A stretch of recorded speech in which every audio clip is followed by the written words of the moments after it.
అనుపమ పేరు full trending లో ఉంది ఇప్పుడు.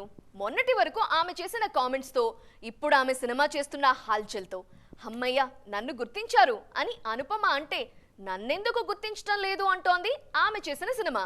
అనుపమ కోసం కేరళ ఫిల్మ్ ఫెటర్నిటీ ఒక్కతాటి మీదకొచ్చేసింది. ఇంతకీ అక్కడ ఏం జరుగుతోంది?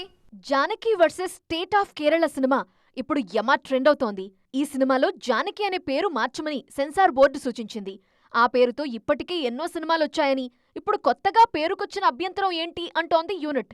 దీనికి సంబంధించి కేరళ సెన్సార్ బోర్డు ముందు ఫిల్మ్ ఫెటర్నిటీ ధర్నాలు కూడా చేసింది. Janaki versus state of Kerala మూవీతో ఫుల్ ట్రెండింగ్ లోకొచ్చేశారు అనుపమ పరమేశ్వరన్.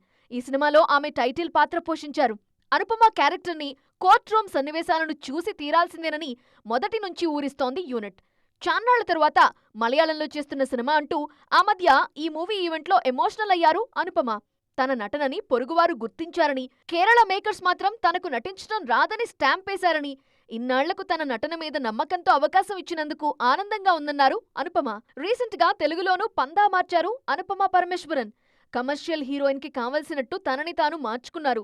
తెలుగు, తమిళ్, మలయాళంలో సినిమాలు చేస్తూ ఫుల్ బిజీగా ఉన్నారు మిస్ పరమేశ్వరన్.